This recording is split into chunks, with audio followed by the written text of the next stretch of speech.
Imeisha.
Sawa. Nimeweka piketi yangu. Ulirudisha huku. Ulirudisha hapa nikaingiza. Nani?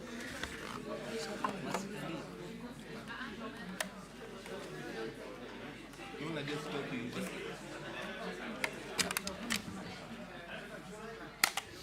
Ile kuna joto.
Sergeant, bring the nominee.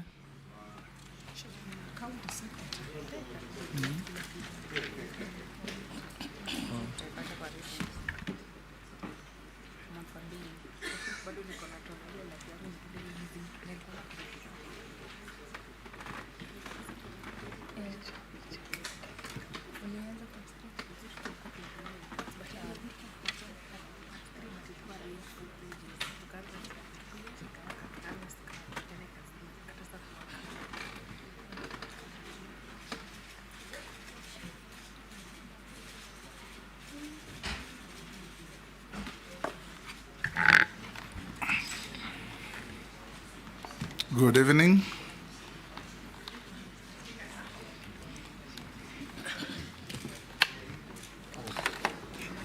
Welcome to this committee. For the record, you are Miss Stella SOI Chepkoech Langat. Yes, Mr. Speaker, sir. Good. Welcome to this committee on appointments, charged with the responsibility of engaging persons nominated by His Excellency the President to hold public office, including cabinet secretaries, and we have a communication. You are nominated for cabinet secretary for gender, culture, arts, and heritage. And if you find favor with this committee after engagement, then it will recommend your suitability, because our duty is to find whether you are suitable or unsuitable for the job for which you are nominated. The committee consists members that you can see here. And before we engage, we'll ask you to take an oath. You are going to give your statement on oath. you may choose to take an oath on the Bible or the Holy Quran or the Holy Book of Hindus. Which one do you choose? The Bible. Bible. So be upstanding, take the Bible with your right hand and recite the oath before you. I, STELLA, Can you move SOI, to LANGAT. closer to the mic so that you can be heard on record? I, STELLA, SOI, LANGAT, do swear that the evidence I shall give before this committee on the matter under this consideration shall be the truth, the whole truth, and nothing but the truth. So help me God. You may take your seat and sign to the oath.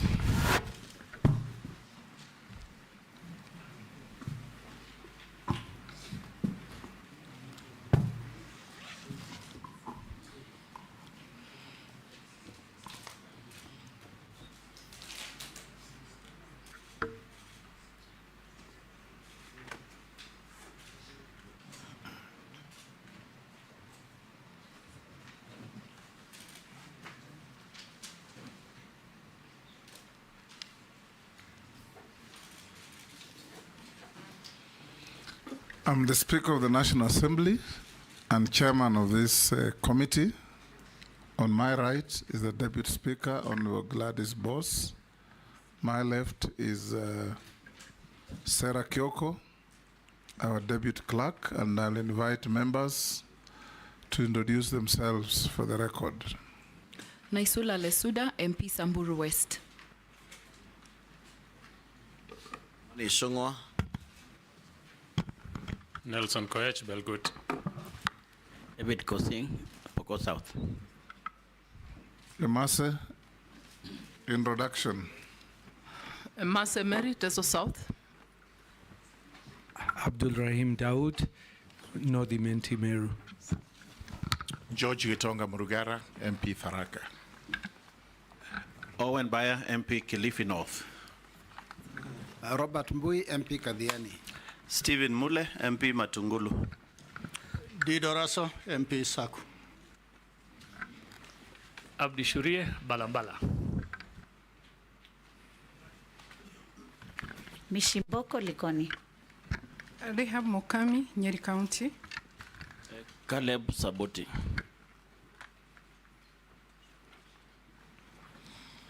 Stella, for purposes of the conduct of this hearing, we'll be referring to you as nominee. All right? We will start off by inviting you to introduce yourself, but before that, pass on your original documents in your possession to the clerk to cross-check with the documents we have on you.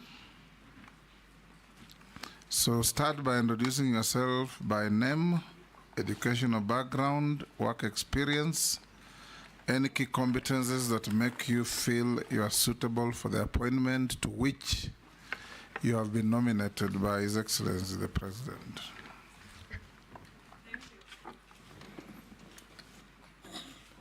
Thank you, Honorable Chairman, and honorable members of the vetting committee. Allow me to express my gratitude to His Excellency the President for nominating me to this position of the Cabinet Secretary, Gender, Arts, Culture, and Heritage. Indeed, Honorable Chair, this nomination... Refer to me as Chairman or Speaker. I'm not a chair. I am sorry, Honorable Speaker. Allow me to express my appreciation, Honorable Speaker, to His Excellency the President for this opportunity to serve as a Cabinet Secretary. And indeed, this nomination is a great honor to the women of Kericho and the women of Kenya. Mr. Speaker, sir, I will proceed straight on to introduce myself. My name is STELLA Chepkoech, SOI LANGAT. I was born and brought up in the Greater Kericho County in a family of 9 siblings, and I'm a third born in the family. I went to school in Meswanda Primary School. I went to secondary school at the Tengecha High School for my O levels. I went to Kipsigis Girls for my A levels, the last group of A levels, and I proceeded to the Nairobi University, where I did. The University of Nairobi. University of Nairobi, yes. The university chair. Yes. Chairman. I am a holder of a master's degree in public administration, and I've attended several other capacity building trainings from the Kenya School of Government and other institutions. Honorable Chair, Honorable Chairman. Can call me chairman or speaker? Speaker. Yes. Speaker is Isha, Chairman. Yes. Go on. I have also had various capacity building trainings in areas of mediation, in areas of conflict management, in areas of peace building, and I've served in the public service for a period of 29 years, serving in the central government in various ministries, starting from the State Department of Public Service. I've served in the Labor Department, and Honorable Chair, I was privileged to be part of the team that was setting up the State Department of Gender when it was being in the process of transition. That was in the 2004 at the Department of Social Services, Sports and Culture. Honorable Chair, Honorable Speaker, I hope I will not be penalized for calling you the wrong name. Mr. Speaker. Yes, no, go on. Let me stick to the Honorable Mr. Speaker, sir. Go on. Nobody will penalize you. Go on. Thank you very much. I'll try and much as possible not to repeat it again.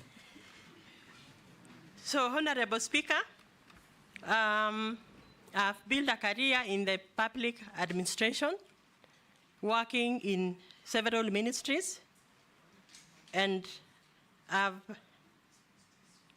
have captured, I've been able to go through building capacity. My capacity has been built as a career administrator, and I have served different ministries.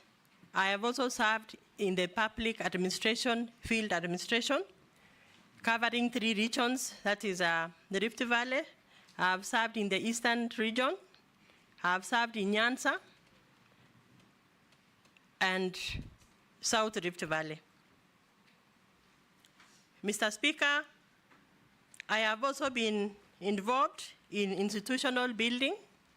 I was privileged while working in the Office of the Attorney General to be part of a team who was setting up the Witness Protection Agency, which was actually a very unique institution. It is one of its kind in East and Central Africa.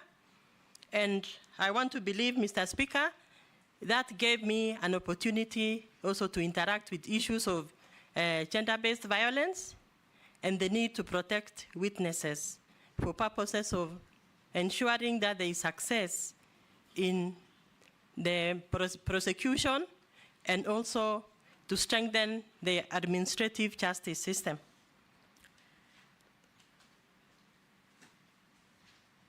Mr. Speaker, sir, in my journey of duty, I've been part of the team who was setting up the county governments. I was privileged to be the first interim county secretary for the Narrow County government. I also participated in strengthening the structure and function of the county government in Bomet County. And I have also participated in issues of ensuring that cults are protected from repugnant cultural practices while serving in the county government of Bomet, while setting up the Bomet East sub-county. And those experiences, Honorable Speaker, have assisted me in building resilience and also interacting with the environments where gender-based violence is rampant and where interventions are required to strengthen the fight against gender-based violence.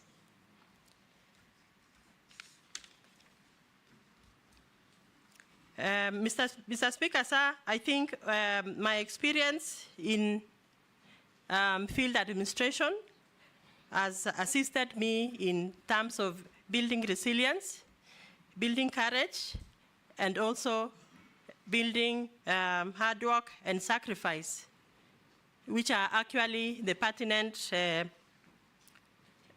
ingredients for leadership in this particular field that I am nominated to serve. Thank you, Honorable Speaker. Excellent. Nominee, now we'll invite members to ask you some questions, starting with the Deputy Speaker. Okay. Ms. Langat, I would like to ask you just one question, which has been something that has been a subject of debate among the women of Kenya, and this is on the implementation of the two-thirds gender principle, which has been very elusive, despite several attempts to pass the law in the country, in the parliament, has not succeeded. And I know that your predecessor also had it on her desk. How do you think you will approach the ongoing challenges in implementing the two-thirds gender principle to make it a reality for the women of Kenya? Thank you. Thank you, Mr. Speaker, sir, and honorable member. The items on two-third gender rule are actually envisaged by our Constitution under Article 27, where the Constitution considered that for successful mainstreaming of gender in leadership, in electoral positions and appointee positions, there is need for the government to come up with legislation to facilitate and to operationalize what is provided under the Constitution. Mr. Speaker, sir, the particular item that we are discussing on the two-third gender rule is a big challenge, and the State Department, in which I have nominated, have come up with initiatives. And as we are sitting in this room, Mr. Speaker, sir, I am aware that there are initiatives under the Gender Inequality Commissions and proposals to initiate issues on amendment of the Constitution to address the gaps which have not been addressed under the legislation. Mr. Speaker, sir, I am aware also that the issues of two-third gender rule is a big challenge, especially in leadership under the National Assembly and appointee positions, because we are lacking the legislative platform where operationalizing the two-third gender rule is supposed to be guided through. Under the county government, we are advantaged because of the provision of the County Government Act, which gives very, very strict guidelines on how to mainstream issues of two-third gender rule under the county government. So, Mr. Speaker, sir, I believe the members seated in this room will be persuaded to assist the department where I'm supposed to go and serve, if approved by this committee, so that we engage in terms of coming up with relevant legislations that will assist all of us to mainstream two-third gender rule, not only in the elective positions, but also in appointive positions, like where I have been as a career public administrator. Thank you, Chair. Just something, Honorable Chair, I was hoping that you would tell me something more radical, like that you'll advise the President to dissolve Parliament, since there is already a live advisory opinion from Justice Maraga, the former Chief Justice, on the President's desk for failure to do this. So maybe you need to crack the whip. Thank you. Can I add something, Chair? Are you sure you want to dissolve the people vetting you? Sorry, Mr. Speaker, sir. That's a joke. You don't have to respond to it. I just want to mention something, Mr. Speaker, sir, if you will allow me. What the Honorable Member has mentioned about the dissolving the Assembly, Mr. Speaker, sir, there is already existing goodwill from the top leadership in the executive. And this is actually demonstrated by the number of women who have been nominated to participate in this current cabinet. So I think the goodwill is there. What we just need is to go deeper and engage with the honorable members in the National Assembly to give the President support in actualizing the two-third gender rule. Thank you, Mr. Speaker. Majority Leader, you'll pass. Koech. Mine is on FGM and early marriage, Madam Nominee. And given the persistent nature of social cultural norms that perpetuate harmful practices, such as FGM, forced marriage, and child marriage, what specific strategies and policies do you propose to challenge and dismantle these discriminatory practices? Additionally, how do you plan to engage with community leaders and stakeholders to foster cultural change, ensure protection and empowerment of women and girls, and support them in overcoming barriers to economic participation? Thank you, Honorable Speaker. I want to thank the member for asking that very pertinent question. The issue of FGM and early marriages, in my experience and interaction in field administration, Honorable Chair, these are issues which are emanating from the levels of poverty in our communities. Most of the communities that I've interacted with, Honorable Chair, FGM, yeah. Mr. Speaker, sir. Most of the communities where FGM and early marriages are rampant are communities where the poverty index is very high, and girls are actually considered as an investment.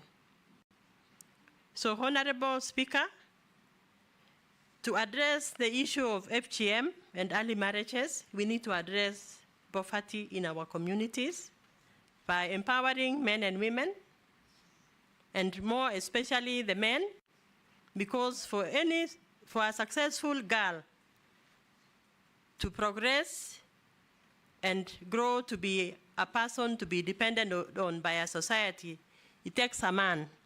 I'm a daughter, Mr. Speaker, of a mechanic, and I can assure you, Mr. Speaker, without the support of a father, a male figure in a family, women cannot do much in terms of empowerment and protection of girls.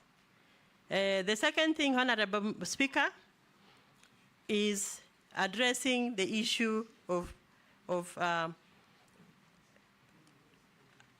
facilitating the girls to ensure that there is access to education by ensuring that each community have a school which the girls can be able to access, and also supporting the girls by giving them the required items like sanitary towels so that they are able to transit from puberty to higher levels in education.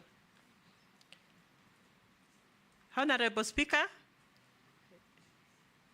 also we need to strengthen the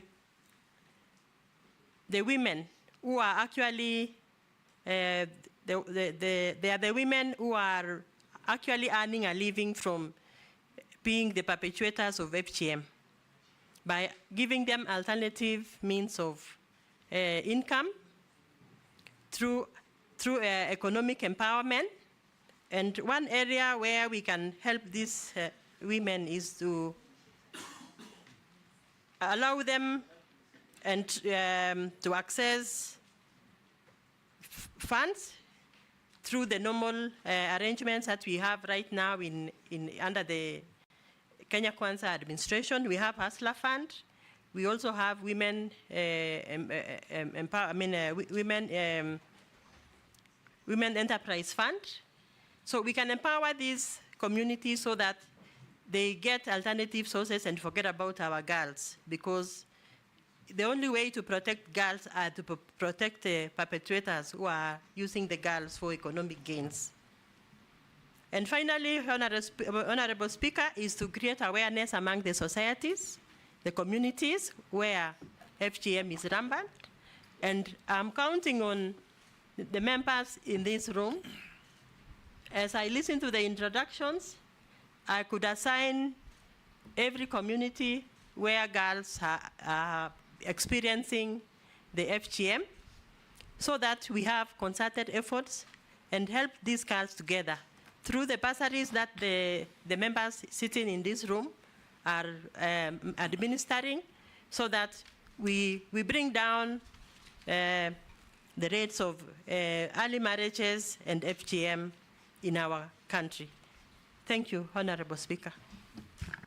Thank you, Nominee. We'll take Honorable Speaker, yes. I have a follow-up question regarding the two-third gender rule, and I want to ask the nominee, are you aware there was a report in the Parliament and the multi-sectoral working groups on two-third gender rule, and the report is already in the Parliament? Are you aware about that? Because I didn't hear you mentioning that. Thank you, Honorable Speaker. I am aware of the task force that was working on, I believe the Honorable Chair is talking about the NATCO report. Is that the one, Honorable Chair? Maybe that, if that is the one, I'm aware. And I thought it was an item which was still under discussion. And maybe the leader of business in the National Assembly will be able to share the same. And I believe now it is still an item still under consideration. And since the honorable member who has mentioned it is part of a team in the National Assembly, I would also persuade her and other women, other honorable women leaders in this House to also support the same, because I believe if we succeed in that proposal, it might be a game changer for the life of the girl and women in this country. Thank you, Honorable Chair. Passing, you'll pass. Kikaria. Just for introduction, my name is Gikaria. Pass. Thank you. Yeah, Caleb? Chairman. Yes, Naisula. Thank you. To the nominee, I have a very simple question. Gender is mostly misconstrued to be about women and girls, while I also think it is about boys and men. And we're seeing a lot of challenges, which especially our young men and boys are going through. I want to know, if approved by this committee and the National Assembly, what measures will you put in place to ensure that our boys and young men are also taken care of? And finally, your views on femicide and rape, which has become rampant. Thank you, Honorable Speaker. I want to appreciate the Honorable member who has just asked the question. Those are actually very pertinent issues in our society now. The issue of the boy child and the men is actually one of the emerging gender issues in our communities. As we sit together in this room this afternoon, everybody is aware, every member seated here could be knowing of a case of a boy, either in your neighborhood, either a friend, a child of a friend, or a child of a sister who has gotten involved in issues of drug and substance abuse, cases of mental health, cases of broken marriage relationships. And when you look deep into the issues, Honorable Chair, the issue of the poor child is actually in a crisis situation. Honorable Chair, Honorable Speaker, if you go down the streets in this town, in this city, the number of boys who form part of the street families, you realize that the number of boys in the street family is actually on the increase. When you go to the mental health centers, you find the number of boys also is very high. Cases of femicide that we all witnessed in the recent past, it is our boys who are involved. So I think, Honorable Speaker, as a government, we need to come up with deliberate efforts targeting the boy child, starting from issues of drug and substance abuse, by starting to take most of them which are affected to rehab centers, and move a step higher to give them a reorientation and even train them in areas of their interest. We can take them to TVETs, where they can train in areas of where they have technical interests, so that these boys can also be empowered and be made to be useful and to have a gainful engagement, and also to encourage them to start families. Because right now, Honorable Speaker, the empowered girl that we have in our homes today, they have no husbands. Because the boys who are supposed to marry them, they are in drugs, they are involved in femicide because maybe they were disappointed by one woman. Honorable Speaker. Yes. I just want to caution on statements, especially where you're talking about, they need to be married and all these statements. Be very careful on the words you use. Some of young people do not necessarily want to marry at all. Number two, there's a statement that you've used, and someone has sent me a furious message saying that she needs to be careful because you say it without support of a father figure, women can do little to succeed. She's saying she is a daughter of a single mother. Actually, since it was my question, Chairman, Yes. I under your guidance, what you have been saying is that we are not looking for lamentation. I asked for measures and what we are going to do in case you are approved. Yes, Robert? Yeah, I also want to caution because she just said that on the matters of femicide, it's our boys that are involved. And without evidence, you can't really accuse anyone. That is also true, Nominee. Nominee, you are before this committee to demonstrate that if you find favor and His Excellency appoints you, what is your vision? You know, the questions you are being asked is not about general knowledge. It's about if you become the cabinet secretary in this docket, what are you going to do about the plight of the boy child? What are you going to do about femicide? What are you going to do about all the things you have been asked, FGM and so on? So people, members of the public and this team are looking to you to demonstrate your vision for the country and what you can do to improve the space to which the president has nominated you to be. So avoid generalities and histrionics.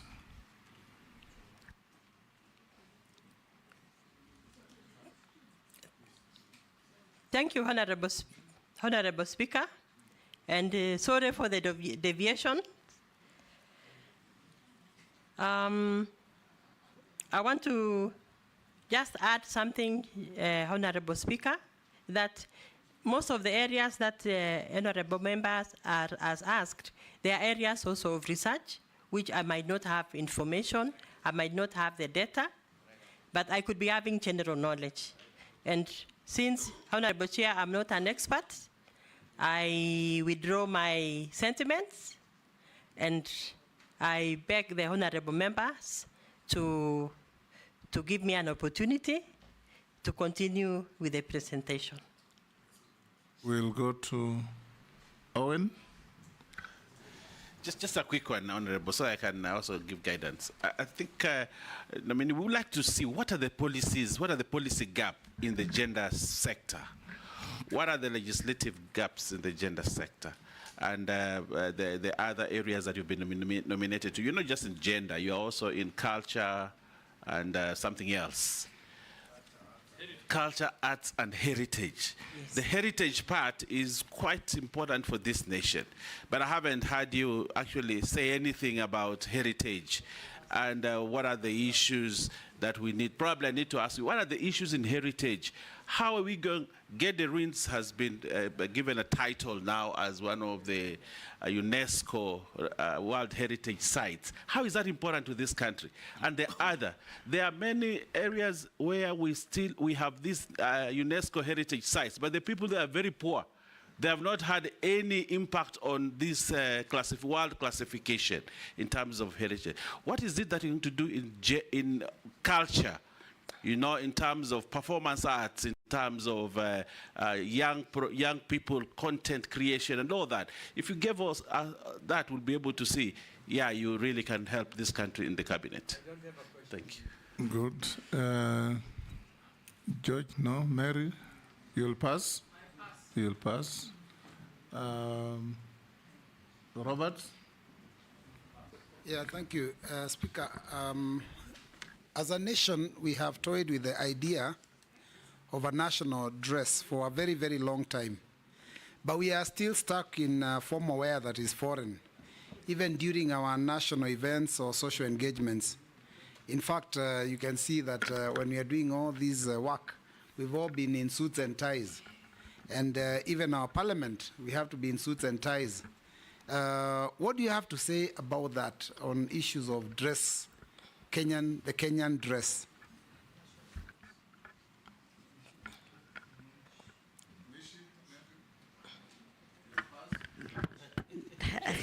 Chair, with the gender ministry, that I cannot pass, I have to say something.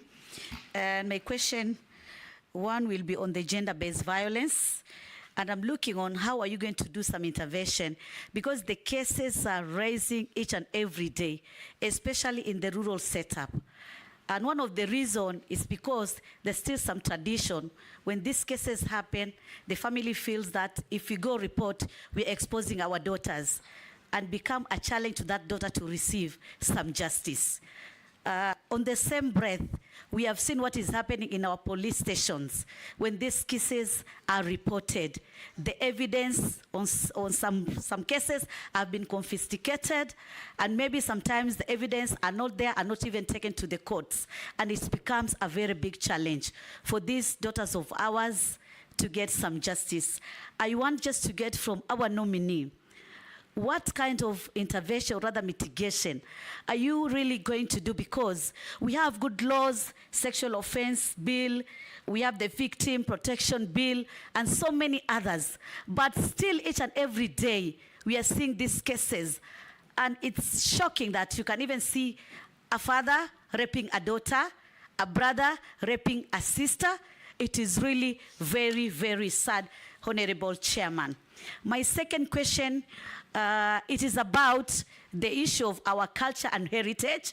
And I see we have a challenge, especially in preserving and promoting our cultural heritage. Knowing that as a country in Kenya, we are rich in cultural heritage. I'm looking on how are we protecting our right. For instance, the patent right on our kiondo, for instance, from the Kamba land. That kiondo from the Kamba land, that ushanga from the Ma community, and those regalia from the Pokot and the Turkana. These are all culture. This country is high time that we need to know, how are we showcasing our culture? Do we have a cultural day? Maybe so that all our communities can just come together. We have like a celebration and we showcase where we came from as Africans, as Kenyans, and where we are. Because this is one way even to promote tourism. Because I mean, people will just come on that cultural day and just come to see what Kenya has. So I want to say that we need to tap those available opportunities in terms of culture, art, and national heritage. I thank you, Honorable Speaker. Yeah, I had not prepared to ask, but Speaker, no, just a moment.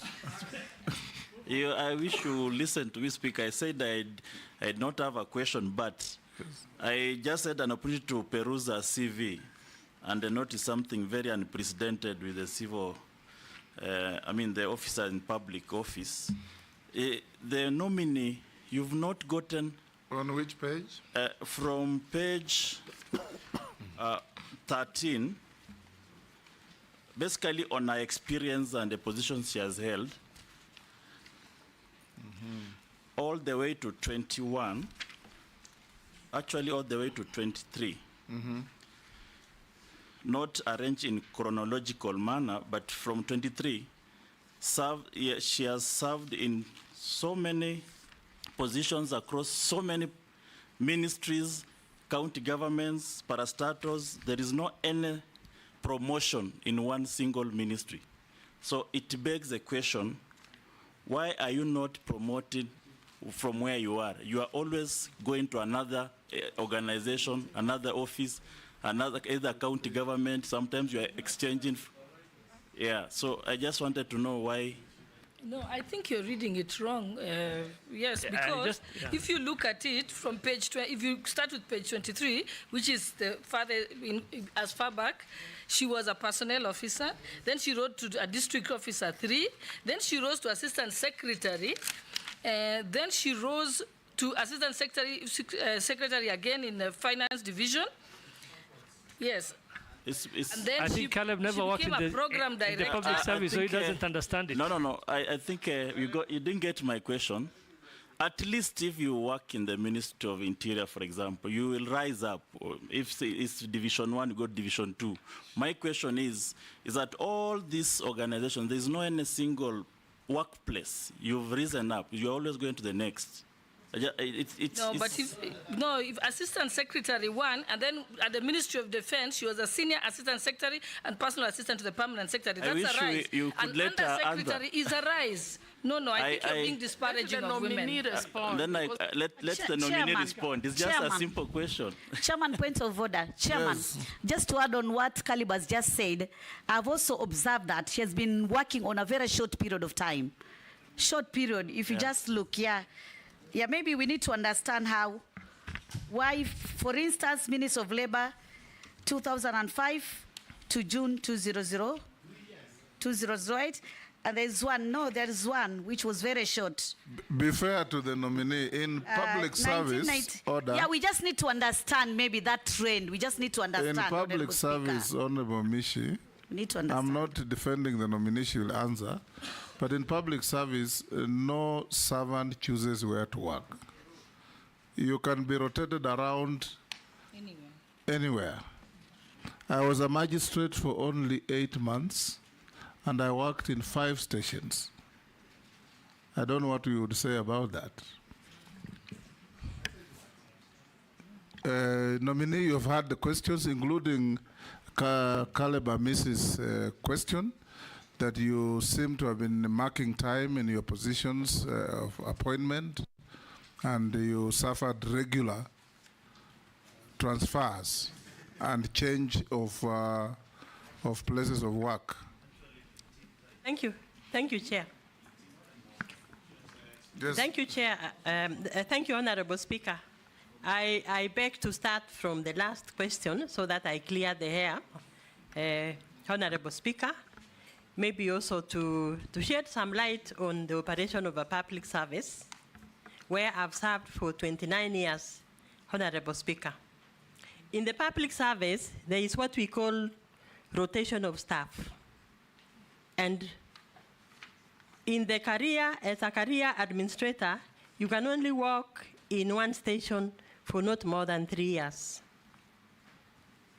I believe that one is clear, Honorable Speaker. Yes, go on. And that is a career that you don't just move from one level to another. There are requirements to move from one job grade to another, especially in administration. There are required training, capacity building for you to be allowed to move from one grade to another. So, Honorable Speaker, I started working as an assistant secretary,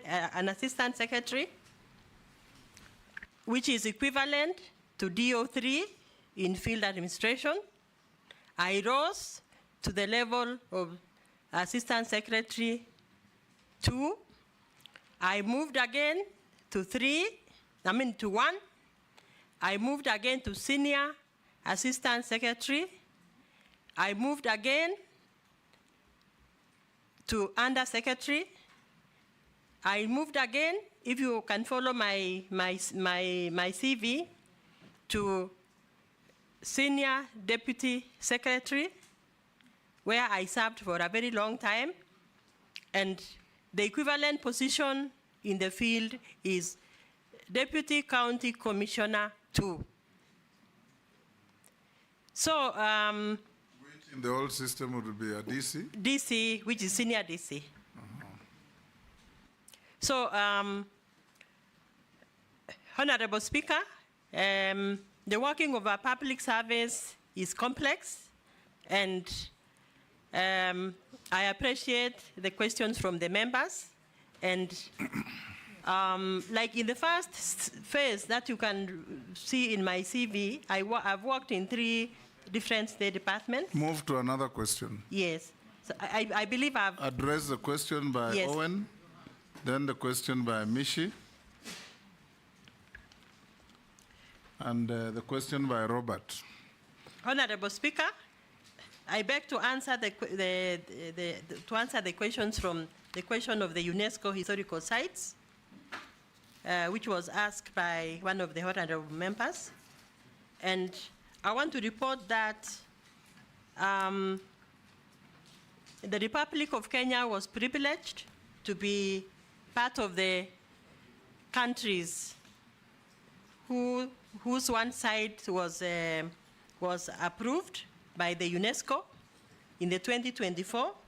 That is the Kedi ruins as historical sites under preservation and maintenance by the UNESCO, under the UNESCO protocol. So I wanted to just add also on issues of performing artists.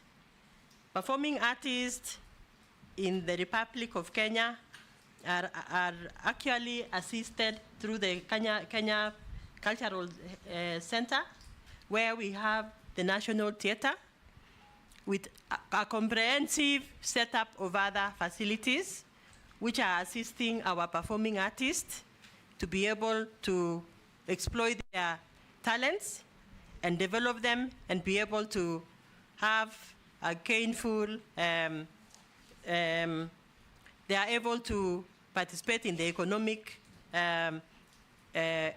field where they are able to exhibit, they are able to perform locally and internationally. Our Constitution, Honorable Speaker, recognizes culture as a foundation of our nation and also as an area where it needs to be preserved and promoted by the nation. And our Constitution recognizes and promotes and recommends that the state should promote issues of cultural heritage, covering issues of our literature, our performing artists, our music, communication, and indigenous, traditional indigenous technologies.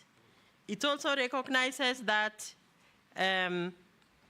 our country is rich in science and indigenous knowledge that needs to be preserved in terms of food preservation, medicine that our communities are able to use, and they are able to earn a living from those cultural practices. Honorable Speaker, there was a question also on the national dress. I want to report that the issue of the national dress is a very key item in building Kenya and promoting our local industries and also promoting our culture.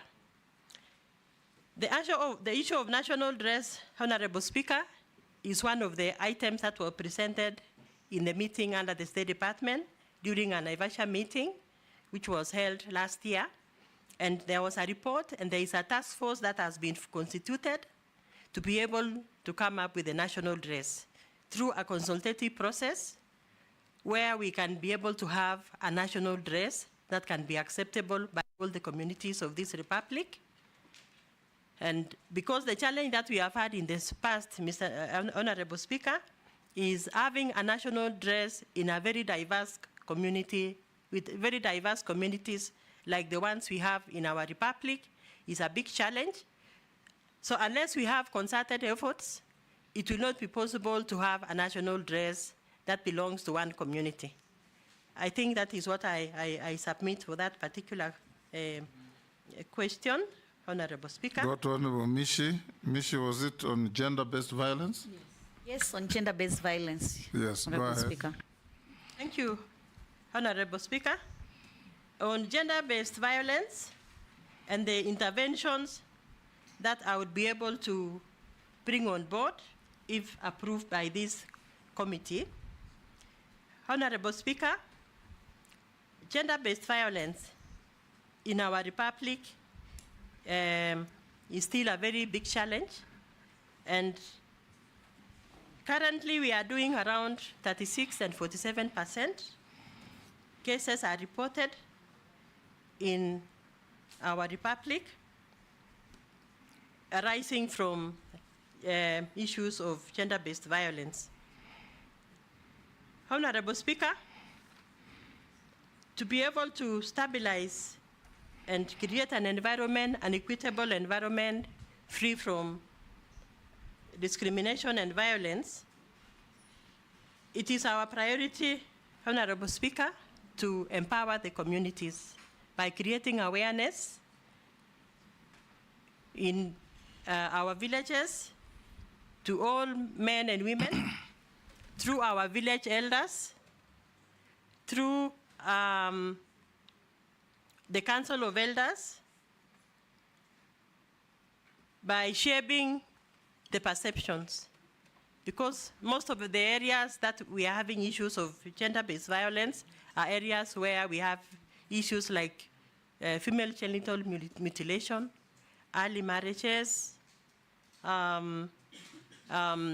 dropouts of school. Chair, maybe on a point of order, maybe the nominee did not really get what the Mishi was asking.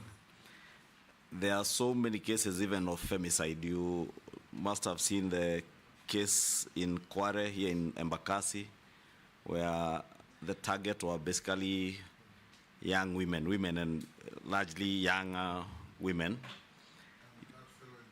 You've seen the one in Ruiru, you saw the one in Roysambu, the cases in around the Airbnb space where young girls are being enticed to come into apartments and they end up getting hurt, some getting killed. Would want to hear what are your thoughts on what, as a minister in charge of gender and also culture, what you would do to inculcate values in our young children and our young girls and young women on how they need to carry themselves in society.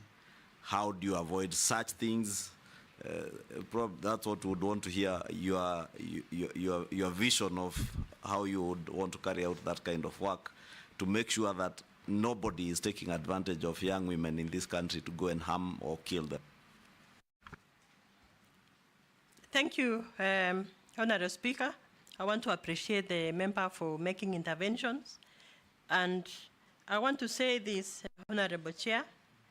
The recent cases of femicides is an area that really needs research and documentation because it is happening at different areas and it is perpetuated by different persons. So issues of mental health is one area that research needs to be done. Issues of empowerment, issues of counseling of young people, and issues of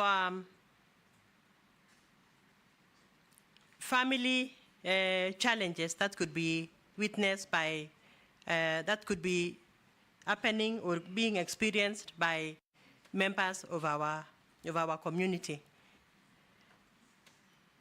So, Honourable Chair, Mr. Speaker, sir, I want to, given an opportunity, I would wish to strengthen the investigative arm of the police, where we are having gender desk cases being reported, so that cases of femicide or cases of gender-based violence can be dealt with, and also strengthen the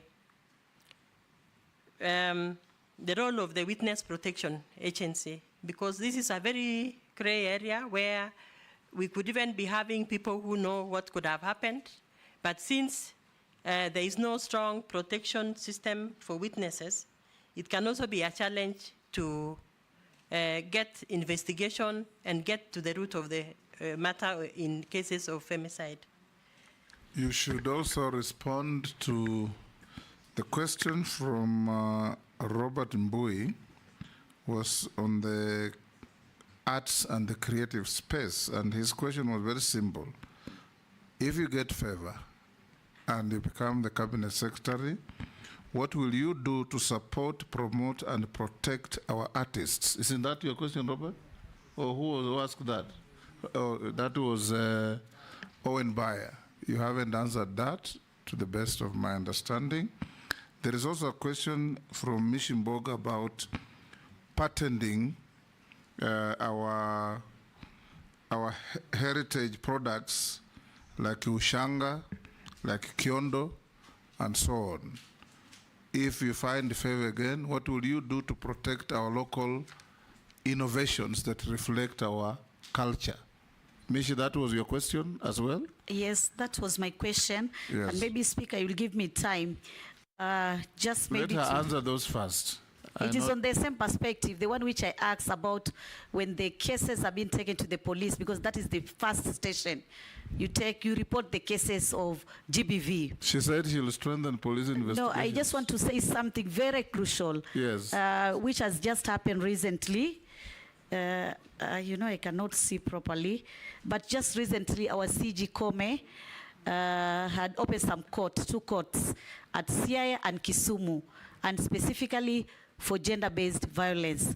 And he also instructed that we need to have specialized police officers who are going to be fast-tracking some cases of GBV. So I just wanted to put that information. There is already a police policy that if a young girl who has been brutalized goes to the police station, her report and statement is recorded by a female police officer and not a male police officer. But Gender desks. Go on and answer those questions. I'm not the nominee. Thank you, Chair. Thank you, Honorable Speaker.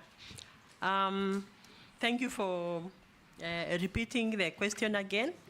And in every police station, under the gender mainstreaming program, we have gender desks where all cases of gender-based violence are reported. And they are picked up from there by the prosecutors.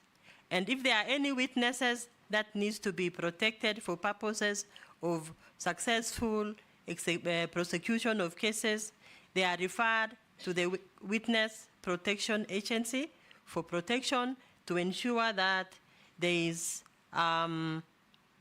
successful prosecution of the perpetrators of the crime.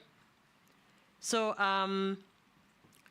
the biggest challenge that we have had in the past is most of the gender desks are manned by women. So when we have cases of men, it becomes a challenge. So if I succeed to become the cabinet secretary for the same department, I will endeavor to ensure that the gender is mainstream in this desk so that we don't have only women. We also have men. Have no issues. There are enough male police in police stations to deal with the cases. So those ones are not a big problem, nominee. You can go to the next on support, promotion, and protection of artists. Thank you, Honorable Speaker. On protection of the performing artist, we have the Kenya Copyright Board, whose role is to protect and facilitate issues of the copyright and protecting our artists from pirates, and also to ensure that they get what they are entitled through payment of royalties. On issues of promotion, Honorable Speaker, under the Kenya Cultural Center, we have an arrangement where all performing artists are facilitated through mentorship programs, through provision of the required equipments under the National Theatre, where they can be able to practice, and also they can be exposed to markets locally and internationally. There was also another question on issues of communities where we have performing artists and the need to commercialize their activities, if I got it right. So, Honorable Speaker, this is an item that really need additional strengthening so that in every county we have a cultural center where all the communities can be able to bring up their artifacts and can be able to share and can be able to exhibit to visitors, whether they are local visitors or visitors who are coming from foreign countries, and they can be able to earn a living and also preserve the artifacts and also preserve the cultural and historical sites. Thank you, Mr. Speaker. A matter of interest, nominee, how many, apart from Gedi ruins, how many other World Heritage Sites do we have in Kenya? Currently, we have 8 sites. The eighth one was just registered this year. That is, the Kedi ruins was the additional we had from the 7 that we had in the past. Which are those? We have the Fort Jesus, we have the Kaya Forest, we have the lakes in the 4 lakes in the Great Rift Valley. We also have a site in Kisumu called at Touch Ohinga. Touch Ohinga site. Okay, thank you. Members? Razo? Thank you very much, Honorable Speaker. I'll just ask one quick question. Madam SOI, my question is on museums. You know, museums is about our history, our culture, our heritage. But over the years, there have been very little investment or movement towards preserving the museums. If you are favored with this appointment, what are you going to do about the museums? Thank you, Honorable Speaker.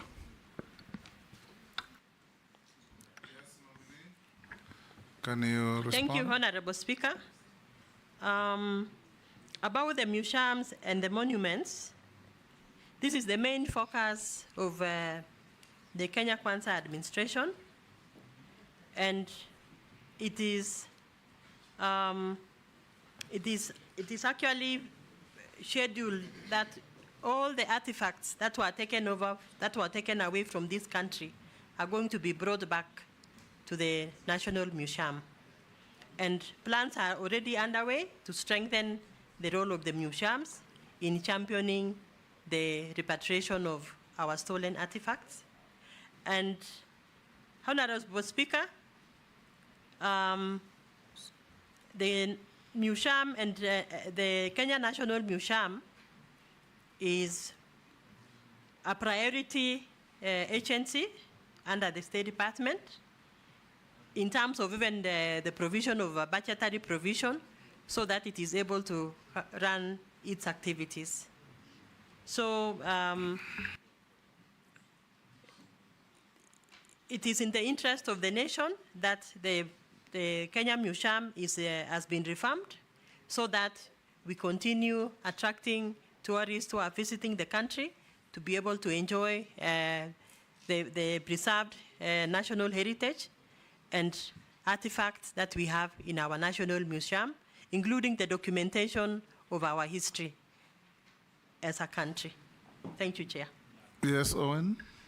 Quick one. Sorry, I know I'm taking away time, but I want to say this if you allow me. If you go to Vatican today, there are hordes of people. You don't even find space. They just come to see 1 or 2 artifacts, you know. You go to a lot of these countries out there, it is what drives tourism, you know. But in this country, the National Museum here, I don't know whether you've checked the numbers. The cradle of mankind is here in Kenya. The Gede ruins is actually abandoned. It's almost dead, you know, though it has gotten UNESCO. Lamu is rich in heritage. It's actually it's a UNESCO thing. The Kaya forests, they're almost becoming extinct. We would like to hear your vision, apart from just telling us what they are. What is your vision in tying tourism, numbers, revenue generation, and museums in this country should not continue to get money from exchequer. They should generate resources. But they are not doing that. The Jumba ruins in Mtwapa is one of those big things that people used to come to. But now all the land is gone. It is grabbed. It's only the skeleton that is remaining there. Old Town in Mombasa would be the place. Fort Jesus would be the place that would drive the tourism in Mombasa. And the revenues that would be coming in would be big. But we haven't, Vasco da Gama and Malindi, we haven't had your vision. We would like to hear, what is your vision to drive the national heritage, the culture, in bringing in income, because that's what Kenya Kwanza is about, generating income through the heritage that we have. We haven't seen that. Ms. SOI, kindly let us know what you think. Thank you. Thank you, Chair. Honorable Speaker, I want to thank the member for really bringing out what needs to be done in the Department of Culture and National Heritage. Honorable Speaker, Vatican has been mentioned, and issues of perception and marketing is a very big issue in our country in terms of selling our country.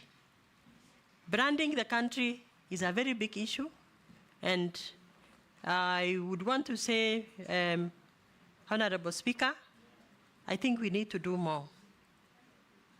I want to share this very exciting news that this country has received an opportunity, an international opportunity for our president to profile the country in terms of our culture and our national heritage in a national annual event in Germany. And this is an opportunity to brand ourselves.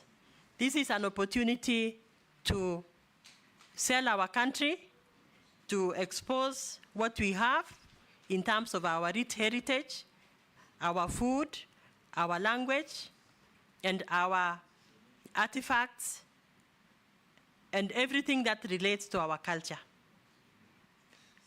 Honorable Chair, I believe this will be a launching pad for this administration so that we can have a replica of the same with other countries, so that we can market our country and market our people and the rich heritage that we have as a country. So, Honorable Speaker, I just want to mention something also about the communities. Before we go outside to market ourselves, we also need to sensitize our communities so that every community can have a cultural center. They can bring their artifacts and all issues related to their heritage, the rich language, and also can be documented so that in the future when our parents and our great-grandparents are not there to explain the rich heritage and the culture that we had, it can be accessed in a digital platform. Honorable Speaker, when you visit other countries, you find areas of cultural sites are being developed in a way that the sites are preserved and we reduce unregulated visits so that the environment where our sites are can be preserved for future, and also so that we can continuously commercialize our heritage for ourselves and for posterity, Honorable Speaker. Thank you, Nominee. I think, members, I want to bring this to an end. I'll just ask you one last question on behalf of this committee. If you find favor, and I already asked you this, we have had ministries in charge of this docket since independence. If you find favor and you become the minister in this docket for our gender, arts, culture, heritage, what is it that you bring on board that is different from what others have been doing to grow and enrich the space that you are going to occupy for the benefit of the people of Kenya? Thank you, Honorable Speaker. In 2 minutes. As I come to this space, Honorable Chair, I carry with me a wealth of experience in issues of gender, in issues of cross-cultural exposure and appreciating the national diversity of our country. Honorable Chair, if allowed to be in this space, I will do my best to ensure that there is transparency and accountability in the management of the Kenya Copyright Board, which is the lifeline for our performing artists. I will do my best, Honorable Chair, as I come with the principles as I come with the values and principles that guides a career civil servant. I will ensure that there is fair competition and in the appointment and promotion of staff working in these environments. Thank you, nominee. I'll ask you 3 last mundane questions. Have you ever been adversely mentioned in any integrity-related report or investigations?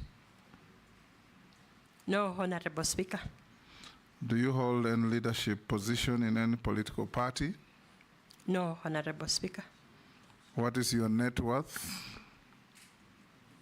Thank you, Honorable Speaker.